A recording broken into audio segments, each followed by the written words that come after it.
Di abad ke-14, saat dunia masih luas dan misterius, seorang penjelajah Muslim bangkit dari Maroko. Namanya Ibnu Batutah.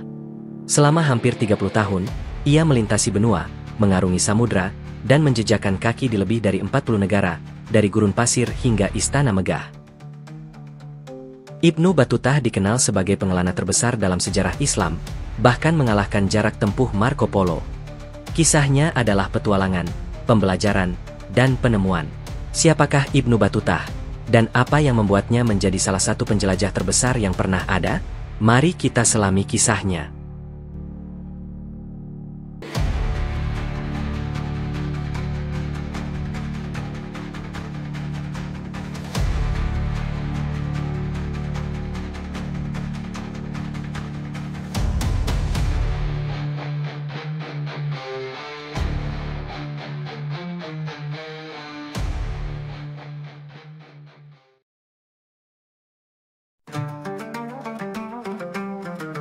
Di sebuah kota tepi laut yang tenang bernama Tangier, yang pada abad ke-14 menjadi bagian dari Kesultanan Marinid dan merupakan gerbang penting di ujung barat Laut Afrika yang menghadap Selat Gibraltar, lahirlah seorang anak laki-laki pada tahun 1304 Masehi. Namanya Abu Abdullah Muhammad bin Abdullah Alawati Al-Tanji bin Batuta, atau yang kelak dunia kenal sebagai Ibnu Batuta. Kelahirannya di lingkungan Tangier yang kosmopolitan, meskipun bukan pusat keilmuan sebesar Fez, memberinya paparan awal terhadap keragaman melalui para pedagang dan musafir yang singgah. Ia berasal dari keluarga berber lawata yang terpandang, dengan garis keturunan para kodi atau hakim dan ahli hukum Islam. Sejak kecil, Ibnu Batuta telah tenggelam dalam lautan pengetahuan agama, sebuah tradisi yang kuat dalam keluarganya. Ia menghafal Al-Quran, mendalami fikih Maliki, salah satu mazhab hukum Islam Sunni yang dominan di Afrika Utara dan Andalusia, serta mempersiapkan diri untuk mengikuti jejak para pendahulunya sebagai seorang ulama atau hakim. Namun, takdir rupanya telah menggariskan jalan yang jauh berbeda baginya. Hati mudanya bergejolak dengan kerinduan yang tak tertahankan untuk menunaikan ibadah haji ke Tanah Suci Mekah, sebuah rukun Islam yang sakral dan cita-cita spiritual bagi setiap muslim. Namun, perjalanan haji ini ternyata hanyalah gerbang pembuka bagi sebuah petualangan epik yang akan mengubah hidupnya, dan pada akhirnya, mengubah cara dunia memahami geografi dan kebudayaan abad ke-14. Niat utamanya untuk haji juga diiringi dengan ambisi intelektual. Ia ingin bertemu dengan para ulama besar di dunia Islam, mempelajari lebih banyak ilmu, dan melihat keajaiban negeri-negeri lain. Abad ke-14 adalah era yang dinamis dalam sejarah dunia, khususnya bagi peradaban Islam. Setelah goncangan invasi Mongol pada abad ke-13 yang menghancurkan beberapa pusat peradaban Muslim, seperti jatuhnya Baghdad pada 1258 Masehi, dunia Islam mulai bangkit kembali. Pada masa Pax Mongolica yaitu perdamaian Mongol, suatu kondisi yang menggambarkan periode stabilitas relatif di Eurasia di bawah kekaisaran Mongol selama abad ke-13 dan ke-14, meskipun tercipta dari kehancuran, secara paradoks telah membuka jalur-jalur perdagangan dan komunikasi yang sebelumnya sulit diakses. Para pedagang, ulama, dan petualang dapat bergerak dengan relatif lebih aman melintasi daratan Asia dan Afrika, menciptakan jaring-jaring interaksi budaya yang kompleks. Kekuatan-kekuatan Islam seperti Kesultanan Mamluk di Mesir dan Suriah, Ilkhanat di Persia, yang telah mengadopsi Islam, dan Kesultanan Delhi di India, menunjukkan vitalitas dan kemakmuran yang luar biasa, menarik perhatian dari seluruh penjuru dunia Muslim. Dalam konteks dunia yang bergejolak namun juga penuh peluang inilah, pada tahun 1325 Masehi, di usianya yang ke-21, Ibnu Batuta mengucapkan selamat tinggal kepada keluarganya di Tangier. Dengan niat awal yang sederhana untuk berhaji, ia memulai sebuah perjalanan yang akan membawanya melintasi 40 negara modern, menjelajahi lebih dari 120.000 kilometer, dan menyaksikan keajaiban dunia yang tak terhitung jumlahnya.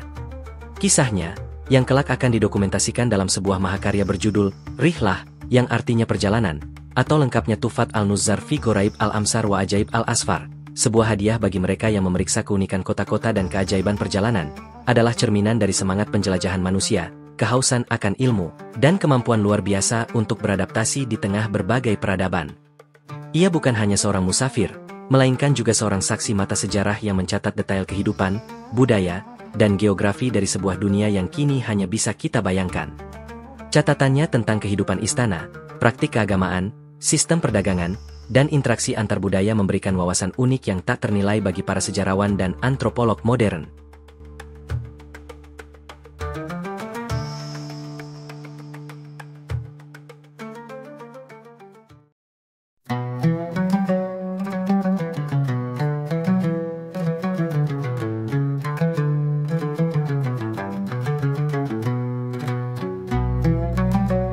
Pada hari Kamis, 14 Juni 1325 Masehi, bertepatan pada tanggal 2 Rajab 725 Hijriah, Ibnu Battutah, seorang pemuda berusia 21 tahun, memulai perjalanannya dari kota kelahirannya, Tangier.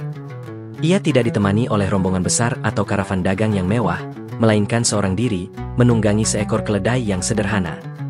Niat awalnya murni, menunaikan ibadah haji ke Mekah, sebuah kewajiban agama yang menjadi impian setiap muslim. Namun, di dalam hatinya, tersembunyi juga kerinduan yang lebih besar, hasrat untuk melihat dunia, bertemu para ulama, dan memperluas pengetahuannya. Meninggalkan keluarga dan kampung halaman adalah sebuah keputusan besar, apalagi ia harus menempuh perjalanan yang saat itu dianggap sangat berbahaya dan panjang. Ia menyebutkan rasa berat hati dan kesedihan yang mendalam saat berpisah dengan orang tuanya, sebuah sentimen yang akrab bagi setiap musafir. Perjalanan Ibnu Battutah dimulai dengan melintasi wilayah yang sekarang dikenal sebagai Aljazair. Ia bergerak menyusuri pantai Mediterania, melalui Tlemcen, ibu kota dinasti Zayanid yang saat itu makmur dan menjadi pusat perdagangan serta keilmuan. Di Tlemcen, ia mencatat keindahan arsitektur dan keramahan penduduknya. Kemudian, ia melanjutkan perjalanan ke Aljir, kota pelabuhan yang strategis. Meskipun perjalanannya sepi, Ibnu Battutah terbiasa bertemu dengan sesama musafir dan para pengelana di masjid atau zawiyah, semacam tempat para sufi yang tersebar di sepanjang rute, tempat mereka bisa bermalam dan berbagi cerita. Dari Aljazair, ia memasuki Tunisia, sebuah wilayah yang kala itu diperintah oleh dinasti Hafsid. Ia singgah di Tunis, ibu kota yang ramai, sebuah kota pelabuhan yang hidup dengan pasar-pasar yang berjejal dan masjid-masjid yang megah. Di sini, Ibnu Battutah terkadang mengambil pekerjaan sambilan sebagai juru tulis untuk membiayai perjalanannya. Ia kemudian menuju Kairouan, kota suci di Tunisia yang terkenal dengan masjid agungnya yang kuno dan sekolah-sekolah agamanya. Kairouan adalah salah satu pusat keilmuan Islam tertua di Afrika Utara, dan kunjungan ke sana adalah sebuah kehormatan bagi seorang penuntut ilmu seperti Ibnu Battutah. Di sini, ia mulai merasakan atmosfer peziarah yang semakin intens. Ia pun memutuskan untuk bergabung dengan sebuah karavan besar yang menuju Mesir, sebuah keputusan bijak mengingat bahaya perampok di jalan gurun. Melanjutkan perjalanannya ke timur, Ibnu Battutah tiba di Tripoli, wilayah yang kini menjadi bagian dari Libya. Tripoli adalah pelabuhan yang ramai, menjadi titik persimpangan bagi jalur darat dari pedalaman Sahara dan jalur laut Mediterania. Di sini, karavan haji semakin membesar, dengan ratusan bahkan ribuan peziarah dari berbagai latar belakang. Suasana kekeluargaan dan persaudaraan mulai terasa di antara para musafir, yang berbagi bekal dan saling membantu dalam suka maupun duka. Perjalanan melintasi padang pasir yang membentang luas menuju Mesir adalah tantangan berat, dengan suhu ekstrim dan ancaman perampokan yang selalu mengintai. Namun, semangat keagamaan dan tekad untuk mencapai tanah suci mengalahkan segala kesulitan. Akhirnya, setelah berbulan-bulan di jalan, Ibnu Battutah tiba di Mesir, sebuah negara yang saat itu berada di bawah kekuasaan Kesultanan Mamluk, salah satu kekuatan terbesar di dunia Islam. Kota pertamanya adalah Alexandria, pelabuhan kuno yang megah, yang pernah menjadi pusat intelektual dunia.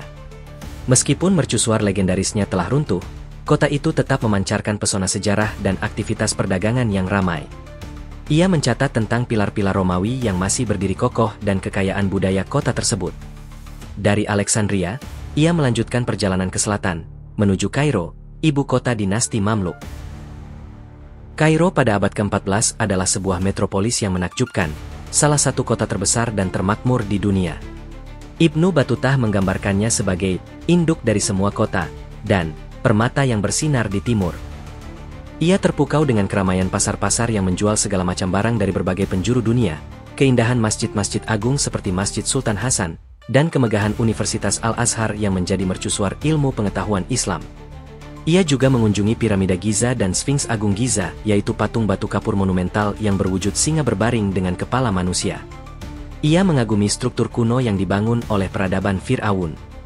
Di Kairo, Ibnu Battutah menghabiskan beberapa waktu, menyerap ilmu dari ulama-ulama terkemuka dan mengamati kehidupan sosial yang sangat beragam. Ia mencatat tentang sistem keadilan dinasti Mamluk, prosesi keagamaan, dan kehidupan sehari-hari penduduk kota yang penuh warna. Dari Mesir, Ibnu Battutah melanjutkan perjalanannya ke utara, melintasi wilayah Levant yang mencakup Palestina dan Suriah. Ia singgah di kota-kota penting seperti Gaza dan Hebron, yang terkenal dengan makam para nabi. Kemudian ia tiba di Yerusalem, Al-Quds, kota suci bagi tiga agama monoteistik. Ibnu Battutah dengan hikmat mengunjungi Dome of the Rock dan Masjid Al-Aqsa, mengamati para peziarah dan suasana spiritual yang mendalam di sekitar situs-situs suci tersebut. Perhentian berikutnya adalah Damaskus, ibu kota Suriah yang juga berada di bawah kekuasaan dinasti Mamluk. Damaskus adalah kota yang sangat aktif dalam perdagangan dan keilmuan, terkenal dengan Masjid Umayyahnya yang megah, salah satu mahakarya arsitektur Islam awal. Di Damaskus, Ibnu Battutah kembali memanfaatkan kesempatan untuk belajar dari ulama-ulama terkemuka, memperkaya pengetahuannya tentang fikih, hadis, dan tafsir. Ia juga mengamati kehidupan pasar yang ramai, sistem irigasi kota yang canggih, dan berbagai kerajinan tangan yang dihasilkan. Akhirnya, setelah melewati berbagai rintangan dan perjalanan yang panjang, Ibnu Battutah tiba di Mekah, tanah suci, tujuan utama perjalanannya. Pengalaman menunaikan ibadah haji pertamanya adalah momen yang mendalam dan transformatif. Ia melakukan ritual tawaf mengelilingi Ka'bah, minum dari sumur Zam-Zam, dan memenuhi seluruh rukun haji dengan khusyuk. Pengalaman spiritual ini, bertemu dengan ribuan muslim dari berbagai penjuru dunia yang berkumpul di satu tempat, semakin menguatkan tekadnya untuk terus menjelajah. Bagi Ibnu Battutah, haji bukan hanya sebuah kewajiban, tetapi juga sebuah pintu gerbang menuju pemahaman yang lebih luas tentang kesatuan ummah dan keanekaragaman dunia. Selesai menunaikan haji, alih-alih langsung pulang, Ibnu Battutah merasa bahwa panggilannya untuk menjelajah masih belum usai.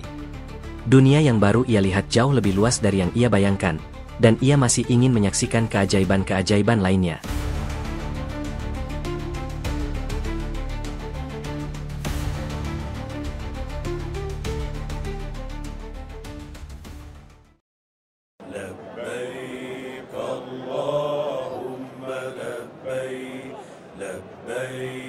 Setelah menunaikan haji pertamanya di Mekah, banyak peziarah akan kembali ke tanah air mereka.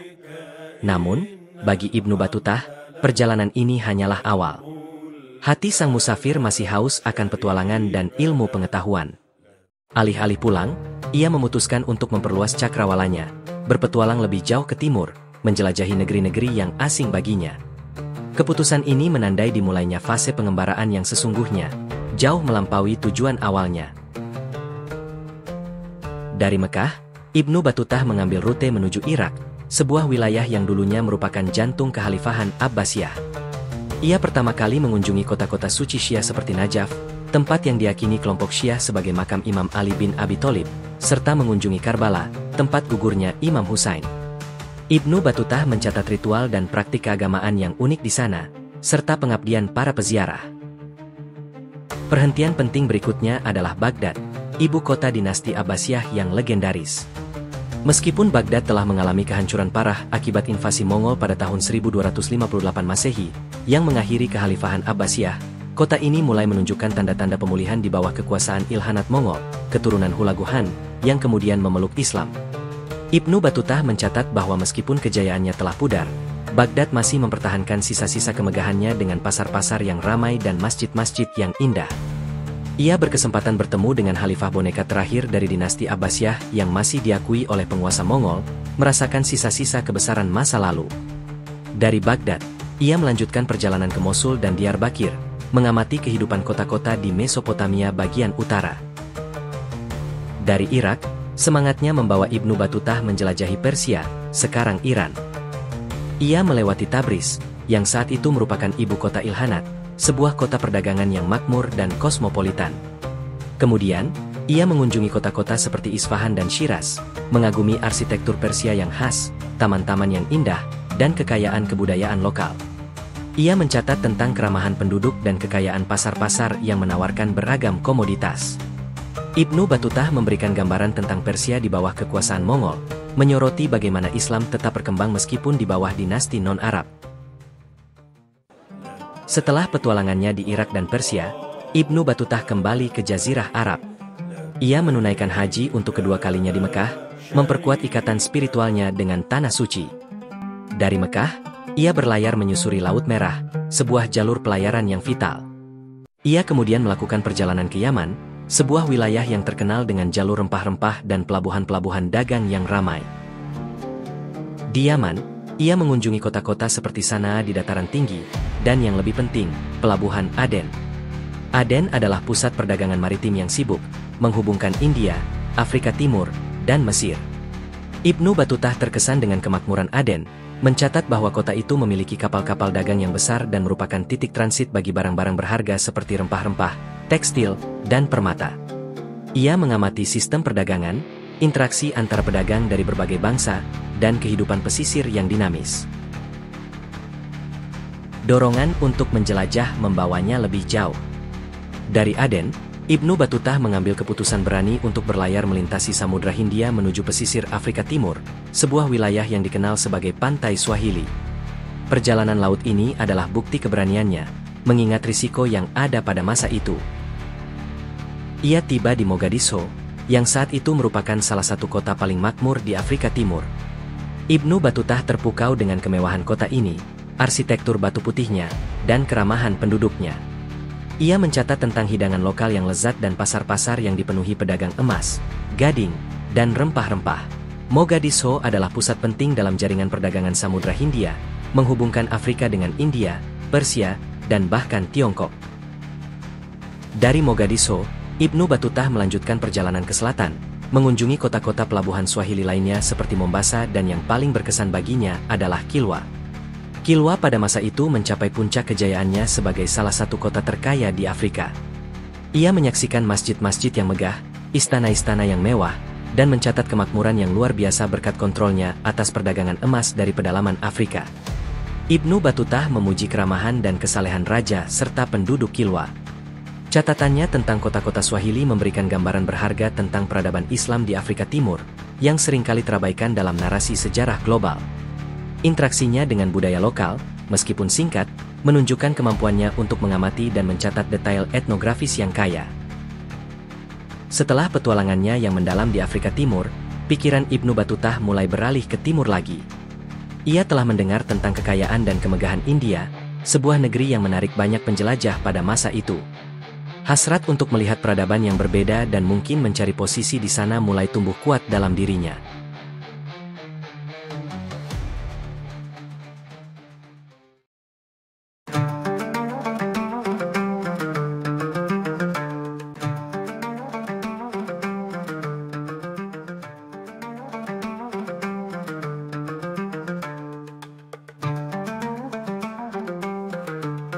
Setelah pengembaraan yang memukau di pesisir Afrika Timur, pikiran Ibnu Batutah tertuju pada satu tujuan baru, India. Desas-desus tentang kekayaan luar biasa, budaya yang beragam, dan kekuasaan Kesultanan Delhi yang sedang berkembang di bawah Sultan Muhammad bin Tughlaq telah sampai ke telinganya. Dengan dorongan rasa ingin tahu yang tak pernah padam, ia memutuskan untuk melanjutkan perjalanannya ke timur, menghadapi tantangan baru di lautan dan daratan. Dari Kilwa, Ibnu Batutah kembali berlayar melintasi Samudra Hindia, kali ini menuju Jazirah Arab bagian selatan. Ia singgah di Oman, dan kemudian menuju Hormuz, sebuah pulau dan pelabuhan strategis di pintu masuk Teluk Persia yang terkenal sebagai pusat perdagangan rempah-rempah dan permata. Hormuz adalah persimpangan jalan bagi pedagang dari India, Persia, dan Arabia, sebuah tempat di mana berbagai bahasa dan budaya.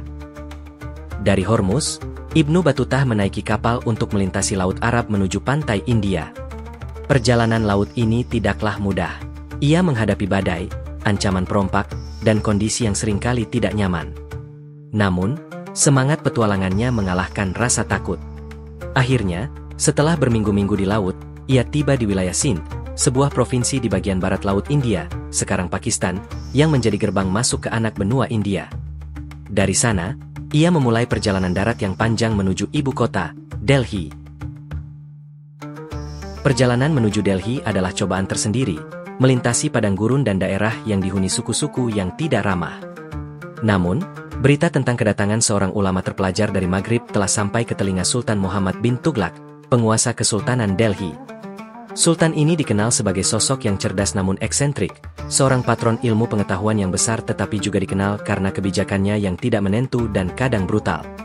Ia sangat mencintai ilmu pengetahuan, terutama hukum Islam, dan memiliki banyak sarjana di istananya. Ketika Ibnu Batutah akhirnya tiba di Delhi pada tahun 1334 Masehi, ia diterima dengan sambutan yang hangat oleh Sultan.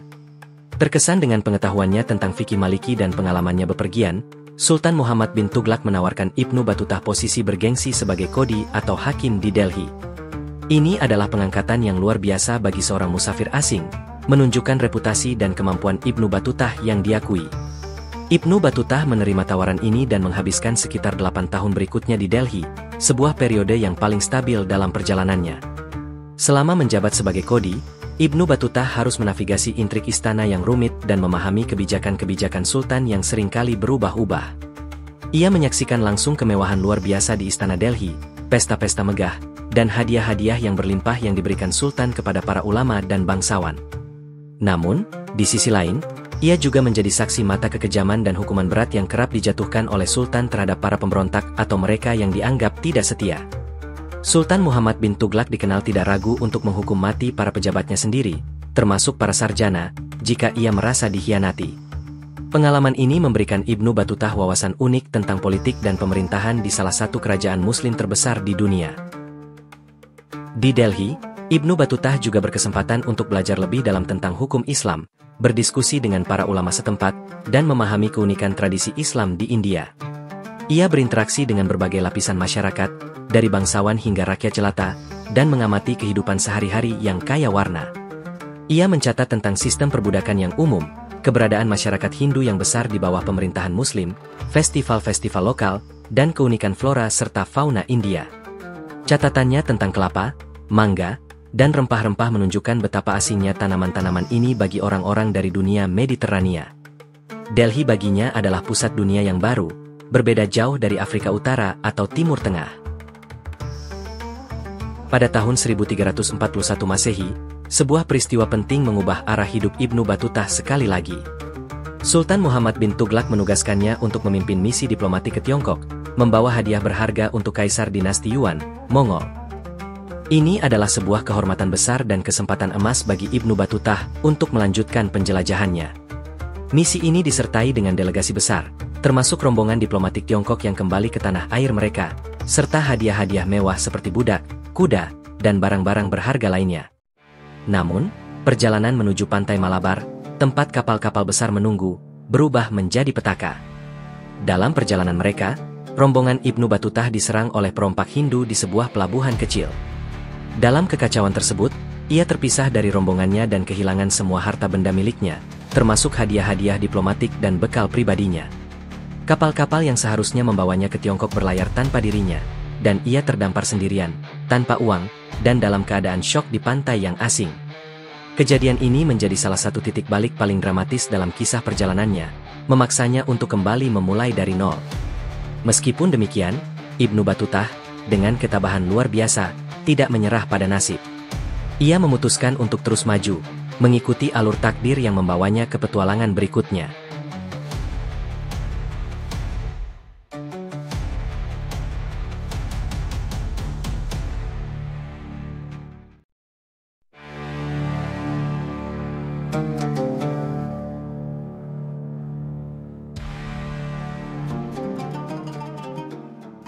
Bencana yang menimpa Ibnu Battutah di pantai Malabar, India, adalah titik terendah dalam perjalanannya.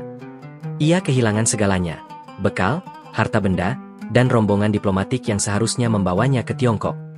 Terdampar sendirian di negeri asing, tanpa uang, dan jauh dari harapan, ia berada dalam posisi yang sangat rentan.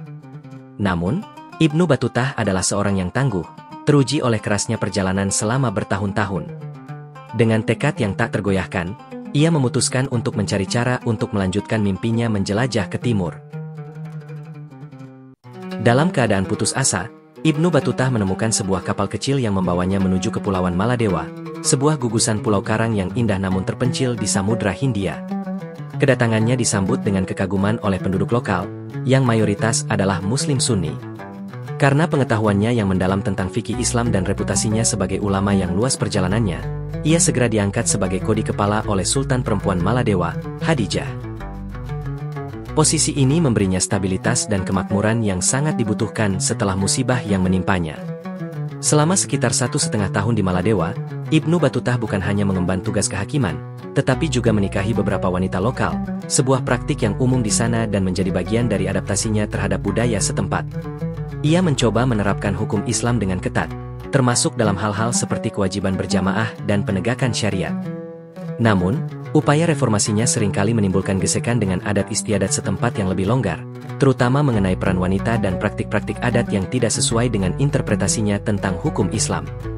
Ia merasa terkekang oleh kehidupan di pulau kecil itu dan rindu akan petualangan yang lebih besar, meskipun ia telah menemukan kenyamanan dan kekuasaan. Akhirnya, karena ketidakpuasan ini dan kerinduannya untuk melanjutkan perjalanan ke Tiongkok, Ibnu Battuta memutuskan untuk meninggalkan Maladewa, mencari cara untuk mencapai tujuannya semula.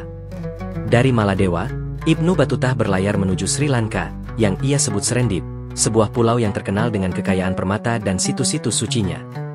Ia mendaki puncak Adam, Sri Pada, sebuah gunung yang diyakini sebagai tempat di mana Nabi Adam pertama kali menginjakkan kaki di bumi, dan dihormati oleh Muslim, Buddha, serta umat Hindu. Perjalanan mendaki gunung ini sangat berat, namun ia berhasil mencapai puncaknya dan mencatat pemandangan yang menakjubkan dari sana. Kunjungannya ke Sri Lanka menunjukkan keinginannya untuk tidak hanya melihat pusat-pusat Islam, tetapi juga tempat-tempat penting dari peradaban lain. Setelah Sri Lanka, Ibnu Battuta melanjutkan pelayarannya ke timur, memasuki perairan Asia Tenggara. Tujuan utamanya tetap Tiongkok, namun ia harus singgah di berbagai kepulauan. Salah satu perhentian penting adalah Sumatera, khususnya di Kesultanan Samudera Pasai. Samudera Pasai pada masa itu merupakan salah satu kerajaan Islam paling berpengaruh di Asia Tenggara, pusat perdagangan maritim dan penyebaran Islam di wilayah tersebut. Ibnu Battuta menyebut tempat yang ia kunjungi sebagai Sultanat Malik Az-Zahir, merujuk kepada penguasa Samudera Pasai saat itu, Sultan Malik Az-Zahir. Dia menggambarkan tempat tersebut sebagai pelabuhan besar, yang sering disebut sebagai Pelabuhan Aceh, dalam beberapa interpretasi, meskipun secara geografis lokasinya lebih tepat di wilayah Aceh Utara sekarang. Ibnu Battuta mencatat bahwa Sultan Samudera Pasai, Sultan Malik Az-Zahir, adalah seorang penguasa yang sangat saleh dan berpengetahuan luas. Ia terkesan dengan keramahan sultan dan kekayaan kesultanan yang berasal dari perdagangan rempah-rempah. Samudera Pasai menjadi tempat perhentian yang nyaman bagi Ibnu Battuta, di mana ia dapat memulihkan diri dan mencari kapal yang lebih besar untuk melanjutkan perjalanan ke Tiongkok. Ia mencatat sistem peradilan Islam yang diterapkan di Pasai dan kehidupan masyarakat Muslim yang taat. Ibnu Battuta juga sangat terkesan dengan keramahan yang ia terima. Ketika ia tiba, ia disambut dengan upacara kebesaran yang mencerminkan statusnya sebagai seorang ulama dan tamu penting.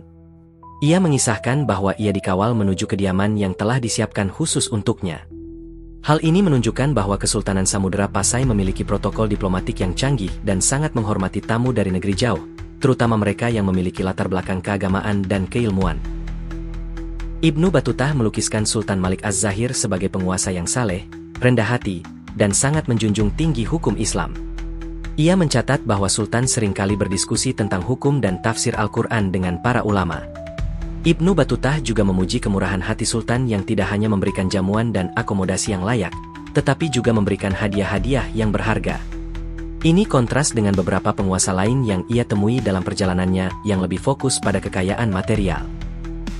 Salah satu aspek yang paling menarik bagi Ibnu Battuta adalah status Samudera Pasai sebagai pusat keilmuan Islam. Ia melaporkan keberadaan banyak faqih, ahli fikih, dan ulama yang berdiskusi dan mengajar. Masjid-masjid dan madrasah-madrasah kemungkinan besar berfungsi sebagai pusat pendidikan. Hal ini menandakan bahwa Islam di Samudera Pasai telah mengakar kuat dan bukan hanya sekadar agama perdagangan, melainkan telah menjadi fondasi sosial dan intelektual masyarakat. Ibnu Battuta menggambarkan masyarakat Samudera Pasai sebagai Muslim yang taat dan berpegang teguh pada ajaran agama. Ia tidak mencatat adanya ketegangan sosial atau konflik internal yang signifikan, mengesankan adanya stabilitas dan ketertiban.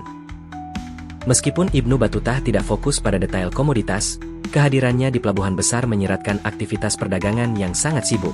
Samudera Pasai pada masa itu adalah pintu gerbang bagi rempah-rempah, lada, cengkeh, pala, emas, dan hasil hutan lainnya yang berasal dari pedalaman Sumatera dan wilayah sekitarnya.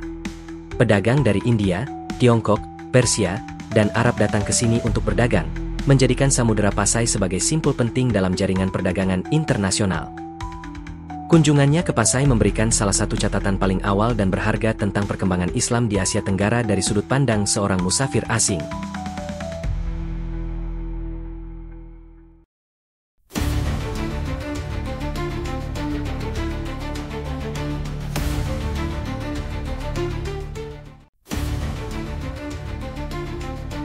Setelah beberapa bulan di Samudra Pasai, Ibnu Batutah berhasil menemukan sebuah kapal dagang besar yang akan membawanya ke tujuannya yang telah lama dinantikan, Tiongkok. Perjalanan ini membawanya melintasi Laut Cina Selatan, melewati pulau-pulau dan kepulauan yang belum banyak dijelajahi oleh orang barat pada masanya. Ia akhirnya tiba di pelabuhan Quanzhou, sebuah pelabuhan maritim besar di provinsi Fujian yang ia sebut sebagai Madinat Al-Zaitun, atau Kota Zaitun. Quanzhou pada masa itu adalah salah satu pusat perdagangan global terbesar, ramai dengan kapal-kapal dari berbagai penjuru dunia yang berlabuh membawa sutra, porselen, dan rempah-rempah. Quanzhou adalah kota kosmopolitan yang dihuni oleh berbagai komunitas asing, termasuk Muslim yang memiliki masjid dan pemukiman sendiri. Ibnu Batutah terkesan dengan sistem administrasi Tiongkok yang efisien, kemakmuran kota-kota, dan keunikan budaya mereka. Dari Quanzhou, Ibnu Batutah melanjutkan perjalanannya ke kota-kota besar lainnya seperti Guangzhou, yang ia sebut Suizhou, dan bahkan menempuh perjalanan darat yang panjang ke utara menuju Hangzhou, disebutnya Xingzai, dan bahkan Beijing, yang ia kenal sebagai Han Bali, atau Dadu. Hangzhou meninggalkan kesan mendalam baginya. Ia menggambarkannya sebagai kota terbesar yang pernah saya lihat di muka bumi, terkesima dengan kemakmuran, pasar yang hidup, dan jaringan kanal yang rumit. Namun, deskripsinya tentang Beijing justru minim detail, memicu keraguan di kalangan sejarawan apakah ia benar-benar mencapai ibu kota Mongol tersebut, ataukah ia memperoleh informasinya dari sumber lain. Pengalaman Ibnu Batutah di Tiongkok adalah perpaduan antara kekaguman mendalam dan rasa ketidaknyamanan budaya. Di satu sisi, ia sangat terkesan dengan kemajuan teknologi dan kemakmuran ekonomi Tiongkok. Ia mencatat Tiongkok sebagai negara teraman dan paling menyenangkan di dunia bagi para pelancong, di mana seseorang bisa bepergian sendirian tanpa rasa takut, bahkan dengan membawa harta benda. Ia memuji keahlian luar biasa para pengrajin Tiongkok, khususnya dalam pembuatan porselen yang indah dan sutra berkualitas tinggi, bahkan mengamati bagaimana sutra digunakan secara luas bahkan oleh kalangan biasa, sebuah indikasi kemakmuran yang tak tertandingi. Kebersihan kota-kota juga menjadi sorotan positif baginya, sesuatu yang ia perhatikan di banyak tempat dalam perjalanannya. Namun, di sisi lain, sebagai seorang Muslim yang sangat taat, Ibnu Batutah merasa tidak nyaman dengan dominasi budaya dan praktik keagamaan non-Muslim, yang ia anggap paganisme. Ia sering mengungkapkan kegelisahannya, merasa terganggu memikirkan bagaimana paganisme mendominasi negara ini, bahkan ia lebih suka berdiam diri di penginapannya dan hanya keluar jika benar-benar diperlukan. Kenyamanan dan kelegaan terbesar ia rasakan saat bertemu dengan komunitas Muslim yang tinggal di kota-kota pesisir Tiongkok. Komunitas ini, yang sebagian besar terdiri dari pedagang, memiliki lingkungan sendiri dengan masjid, rumah sakit, dan pasar, menjadi oase bagi Ibnu Batutah di negeri asing tersebut. Ia juga mencatat kebiasaan makan yang berbeda, seperti konsumsi daging babi dan anjing, yang ia anggap najis dari perspektif Islam. Tiongkok menjadi titik balik dalam perjalanan Ibnu Batutah, menandai ujung dunia yang ia jelajahi. Setelah merasakan pengalaman yang begitu beragam, ia akhirnya memutuskan untuk kembali ke tanah kelahirannya. Perjalanan pulang ini juga tak kalah panjang. Ia akan kembali melintasi Samudra Pasai sekali lagi, kemudian ke India, wilayah Mongol di Persia, dan Mesir Mamluk, sebelum akhirnya tiba di Maroko. Meskipun beberapa detail perjalanannya di Tiongkok masih menjadi subjek perdebatan di kalangan sejarawan, catatan Ibnu Batutah tetap menjadi sumber primer yang sangat berharga. Ia tidak hanya memberikan pandangan unik tentang dinasti Yuan Tiongkok dari perspektif seorang Muslim asing, tetapi juga menunjukkan betapa terhubungnya dunia pada abad ke-14 melalui jalur sutra maritim, dan mengkonfirmasi keberadaan komunitas Muslim yang berkembang pesat di pesisir Tiongkok. Kisahnya adalah bukti nyata tentang globalisasi dini dan semangat penjelajahan manusia.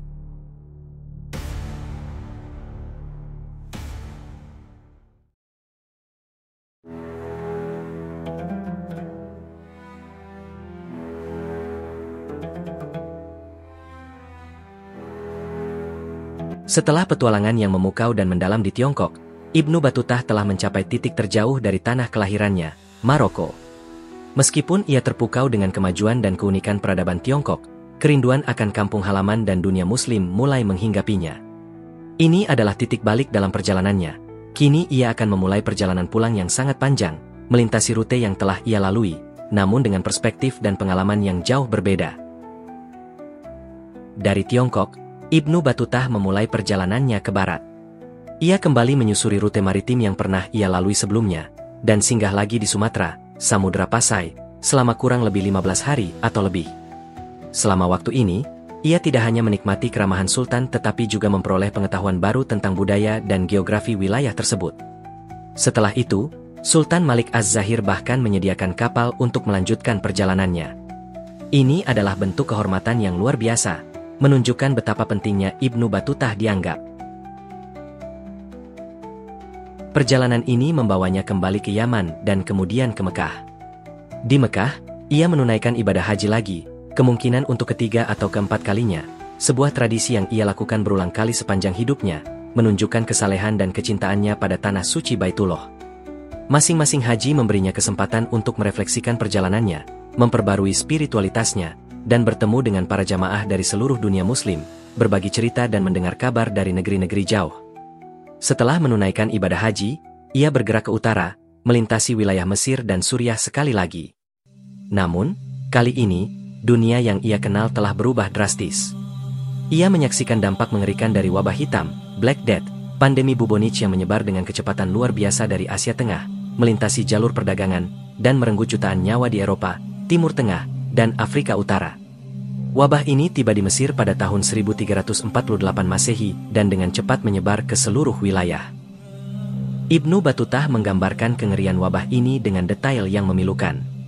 Ia melihat kota-kota yang dulunya ramai kini sepi, jalanan dipenuhi jenazah, dan penduduk yang selamat hidup dalam ketakutan.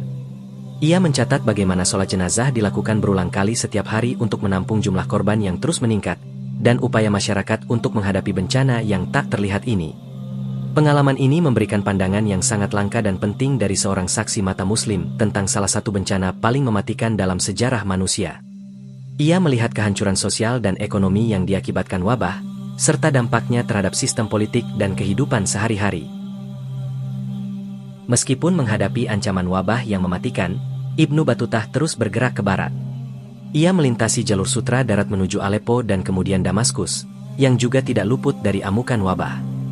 Dari Suriah, ia bergerak melintasi gurun menuju Mesir, dan kemudian naik kapal menyeberangi Laut Mediterania menuju Maghrib.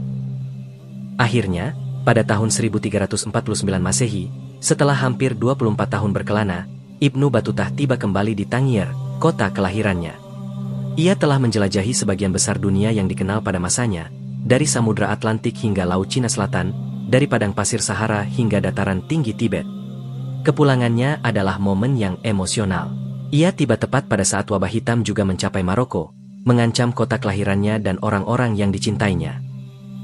Sambutan atas kepulangannya tentu bercampur aduk antara kegembiraan dan kesedihan karena dampak wabah. Namun, ia disambut sebagai seorang pahlawan, seorang musafir legendaris yang telah melihat dunia dan kembali dengan kekayaan pengalaman dan pengetahuan yang tak tertandingi.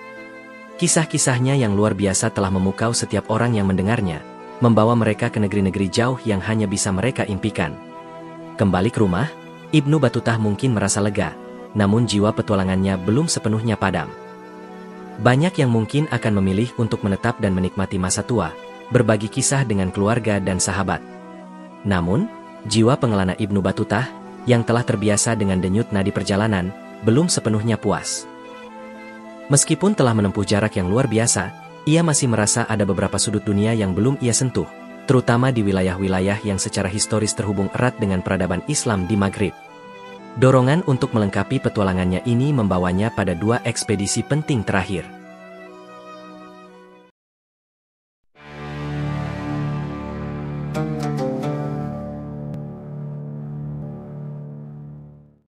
Tak lama setelah kepulangannya, sekitar tahun 1350 Masehi, Ibnu Batutah memutuskan untuk melakukan perjalanan singkat namun penting melintasi Selat Gibraltar menuju Andalusia, sekarang Spanyol. Pada masa itu, kekuasaan Muslim di Semenanjung Ibria telah menyusut drastis, dengan Emirat Granada menjadi benteng terakhir yang tersisa. Kunjungan ini memiliki makna historis dan sentimental yang mendalam bagi Ibnu Batutah, mengingat akar keislaman dan keilmuan yang kuat di wilayah tersebut selama berabad-abad. Ia mengunjungi Granada, kota yang masih memancarkan kejayaan seni dan arsitektur Islam, dengan Istana Alhambra yang megah sebagai puncaknya. Meskipun telah dikepung oleh kerajaan-kerajaan Kristen di sekitarnya, Granada tetap menjadi pusat kebudayaan dan keilmuan yang hidup. Ibnu Batutah juga melakukan perjalanan ke kota-kota lain yang dulunya merupakan jantung Andalusia, seperti Sevilla dan Cordoba, yang telah jatuh ke tangan Kristen, namun masih menyimpan jejak-jejak peradaban Islam yang kaya dalam arsitektur dan warisan intelektualnya. Kunjungan ini memberinya perspektif tentang kemunduran wilayah Muslim di Eropa dan bagaimana peradaban dapat berubah seiring waktu. Ini adalah pengingat visual tentang dinamika kekuasaan dan pergeseran demografi. Setelah kembali dari Andalusia, Ibnu Battuta melakukan ekspedisi terakhir dan mungkin yang paling ambisius di antara perjalanan pulangnya, melintasi gurun Sahara yang luas menuju Afrika Barat. Pada tahun 1352 Masehi, ia memulai perjalanan ke wilayah yang saat itu dikenal sebagai Kekaisaran Mali, salah satu kerajaan terkaya dan paling kuat di Afrika pada masanya, terkenal dengan cadangan emasnya yang melimpah. Perjalanan melintasi Sahara adalah cobaan berat. Ia bergabung dengan karavan garam yang besar, menempuh perjalanan selama berbulan-bulan di tengah gurun pasir yang tandus dan panas menyengat. Tantangan utama adalah menemukan air dan menghadapi bahaya badai pasir, serta suku-suku nomaden yang tidak ramah. Ibnu Battuta mencatat detail tentang bagaimana karavan berinteraksi, sistem navigasi menggunakan bintang, dan ketahanan unta dalam kondisi ekstrim. Setelah berhasil melintasi gurun, ia tiba di wilayah yang lebih subur, di mana sungai Niger mengalir. Ia mengunjungi pusat-pusat perdagangan dan keilmuan Islam yang penting seperti Timbuktu dan Gao. Ia terpukau dengan kemakmuran Kekaisaran Mali, mencatat tentang kekayaan raja, sistem hukum yang adil yang diterapkan oleh para kodi, dan praktik-praktik Islam yang kuat di wilayah tersebut. Meskipun ia terkejut dengan beberapa adat istiadat lokal yang berbeda dari standar Muslim Timur, misalnya, peran wanita yang lebih terbuka, ia tetap memuji keamanan jalanan dan keadilan yang berlaku.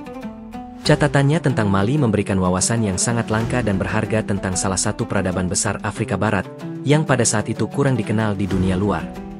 Ia menyaksikan bagaimana Islam telah berakar kuat di wilayah Sub-Sahara, bercampur dengan tradisi lokal, menciptakan budaya yang unik.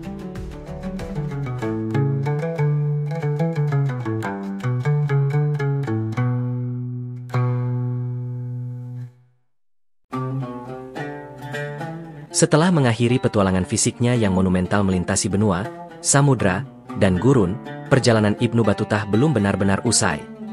Justru, fase terakhir hidupnya menjadi krusial dalam mengabadikan seluruh pengalaman luar biasanya. Ia kembali ke Maroko pada tahun 1354 Masehi, membawa serta segudang kisah yang tak terhitung, dari istana-istana megah di Delhi hingga kota-kota emas di Mali, dari badai di Laut Arab hingga pemandangan puncak-puncak gunung di Sri Lanka. Setibanya di kota Fez, ibu kota Kesultanan Marinid, Ibnu Battuta bertemu dengan Sultan Abu Inan Faris. Sultan, yang haus akan pengetahuan tentang dunia di luar kerajaannya, sangat terpesona dengan narasi Ibnu Battuta yang begitu hidup dan detail. Menyadari nilai historis dan geografis yang tak ternilai dari pengalaman sang musafir, Sultan memberikan perintah penting, semua kisah perjalanan Ibnu Battuta harus didokumentasikan. Ia menugaskan Ibnu Juzai Al-Kalbi, seorang ulama dan juru tulis istana yang cerdas, untuk bertindak sebagai penulis dan editor. Proses penulisan, Rihlah, atau nama lengkap kitab tersebut adalah Tuhfat al-Nuzzar fi Ghoroib al-Amsar wa Ajaib al-Asfar, berlangsung selama beberapa tahun, dari tahun 1354 hingga 1357 Masehi. Ibnu Battuta mendiktekan ingatannya, sementara Ibnu Juzai menyusunnya menjadi sebuah narasi yang koheren, terkadang menambahkan rujukan sastra atau puisi untuk memperindah teks. Meskipun ada perdebatan akademik tentang sejauh mana Ibnu Juzai mungkin telah mempercantik atau mengisi kekosongan ingatan Ibnu Battuta dengan informasi dari sumber lain, intinya adalah bahwa Rihlah tetap merupakan cerminan otentik dari perspektif dan pengalaman Ibnu Battuta sendiri. Rihlah bukanlah sekadar buku harian perjalanan. Ia adalah sebuah ensiklopedia hidup yang mendetail tentang dunia abad ke-14 dari sudut pandang Muslim. Di dalamnya, Ibnu Battuta tidak hanya mencatat rute perjalanan dan nama-nama tempat, tetapi juga detail geografis, deskripsi lanskap, iklim, dan jalur air, kondisi politik, struktur pemerintahan, intrik istana, dan kekuatan penguasa di berbagai kesultanan dan kekaisaran, adat istiadat dan budaya, pengamatan tentang pakaian, makanan, ritual keagamaan, upacara pernikahan, dan kebiasaan sosial yang beragam dari India hingga Afrika Barat, dari Asia Tenggara hingga Eropa. Sistem ekonomi. Informasi tentang perdagangan, komoditas, pasar, mata uang, dan kemakmuran suatu wilayah. Flora dan fauna. catatan tentang tanaman dan hewan yang asing baginya, seperti kelapa dan jerapah. Aneka anekdot pribadi. Pengalamannya ditipu, diserang, atau disambut dengan kemewahan, serta pertemuannya dengan tokoh-tokoh penting, dari sultan hingga sufi. Gaya bahasa Rihlah cukup lugas, mencerminkan kejujuran pengamatannya, meskipun terkadang ia tidak segan untuk menyampaikan kekaguman atau kekecewaan pribadinya. Buku ini telah menjadi sumber primer yang tak ternilai bagi para sejarawan, geografer, dan antropolog modern untuk memahami dunia abad pertengahan. Setelah Rihlah rampung, Ibnu Batutah menjalani sisa hidupnya di Maroko, kemungkinan besar menjabat sebagai seorang kodi di salah satu kota kecil. Tidak banyak catatan yang tersedia mengenai tahun-tahun terakhirnya. Ia meninggal dunia sekitar tahun 1368 atau 1369 Masehi di Maroko, setelah menjalani hidup yang mungkin lebih kaya pengalaman daripada manusia manapun di zamannya. Makamnya diyakini berada di Tangier, kota kelahirannya, tempat di mana semua petualangan besar itu bermula. Warisan Ibnu Batutah sangatlah luas dan mendalam. Penjelajah terbesar dalam sejarah. Dengan total jarak tempuh yang diperkirakan mencapai lebih dari 120.000 km, Ibnu Batutah telah menjelajahi lebih dari 40 negara modern. Angka ini jauh melampaui Marco Polo, penjelajah sezamannya dari Eropa, yang menjelajahi sekitar 24.000 km. Ibnu Batutah memang mengunjungi sebagian besar Dar al-Islam, dunia Islam, namun juga menjelajah wilayah yang sangat jauh seperti Tiongkok dan Kekaisaran Mali, menunjukkan jangkauan peradaban Islam dan interkonektivitas global pada abad ke-14.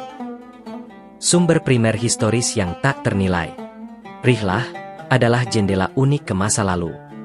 Ia memberikan informasi detail yang seringkali tidak ditemukan dalam sumber lain, mulai dari kehidupan sehari-hari masyarakat biasa hingga intrik politik di istana-istana yang jauh. Catatannya tentang wabah hitam di Mesir dan Suriah, kehidupan di Kesultanan Delhi, dan peradaban di Afrika Barat adalah kontribusi luar biasa bagi historiografi. Wawasan antropologis dan etnografis. Kepekaan Ibnu Batutah terhadap perbedaan budaya, adat istiadat, dan praktik keagamaan sangat menonjol. Ia tidak hanya melihat tetapi juga berusaha memahami masyarakat yang ia temui, memberikan gambaran yang kaya tentang keanekaragaman manusia. Inspirasi abadi. Kisah Ibnu Batutah terus menginspirasi para petualang, sarjana, dan siapapun yang memiliki rasa ingin tahu akan dunia. Ia adalah simbol semangat penjelajahan manusia, keberanian untuk menghadapi yang tidak diketahui, dan kehausan akan pengetahuan. Ia mengingatkan kita bahwa dunia selalu penuh keajaiban yang menanti untuk ditemukan. Dari seorang pemuda ambisius yang hanya ingin berhaji, Ibnu Batutah tumbuh menjadi salah satu figur paling menakjubkan dalam sejarah dunia. Perjalanannya bukan sekadar penjelajahan geografis, melainkan sebuah odisei personal yang mengubahnya menjadi saksi mata peradaban, jembatan antar budaya, dan akhirnya, seorang penulis yang mengabadikan dunianya untuk selamanya.